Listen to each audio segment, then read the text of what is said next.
Hello and welcome back to another 3 a.m. production video. This week it's Christmas time, so Merry Christmas, Happy Holidays, and if you don't celebrate the holidays, Happy Chrysler.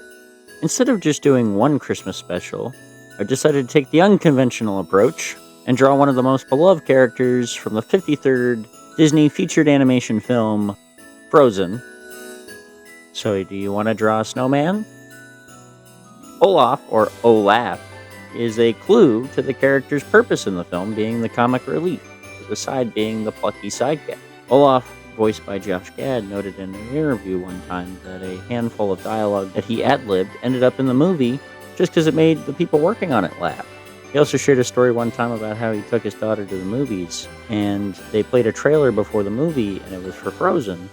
And the only line that he had in it as Olaf was his laughing. But his daughter recognized it instantly, and she was like, more dada, more dada. And, it teared him up. When the animators were working on this movie, they got to work with live reindeer to use for character models for Sven. In one of Olaf's musical numbers, we can see him dancing with 4 seagulls, which pays tribute to Bert dancing with the penguins from Mary Poppins. But aside from Olaf's goofiness that we see predominantly in the movie, we also get to see him have a kind of wisdom that none of the other characters have, and a perspective that really shares something with us as an audience. It's because of his character that Anna sacrifices herself at the end of the movie, and he's also the first to realize that the act of her sacrifice is the reason that it breaks the curse. Because without him almost sacrificing himself earlier to save Anna and melting by the fireplace and exclaiming, "Some people are worth melting for," Anna never would have understood what she needed to do. But Olaf represented and embodied the love between Anna and Elsa,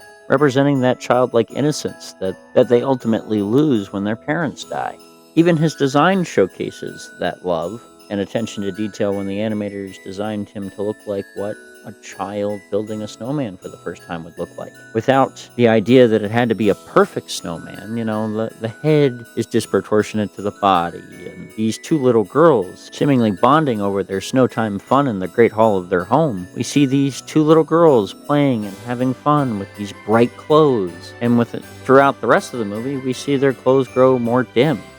Until the end of the movie, when it's finally at the happily ever after and the 2 sisters are together again. Now, there have been sequels to this movie, some shorts where Olaf spoofs other Disney movies, but one of the longer shorts that they've done, and that most audiences are not used to unless they're sitting down to watch television shows, although it receives some slack for being long, it is a Christmas special. The special includes Olaf and Sven teaming up on this holiday mission when Anna and Elsa are throwing a party, and all of their guests leave early to go home to celebrate. They realize that they don't have any family traditions of their own. So Olaf sets out to investigate and interview all of the townspeople and find out what they do and bring back some of the best traditions that they had to Anna and Elsa. Now, even though this snowman walks and talks and sings and juggles, wait, no, he doesn't juggle.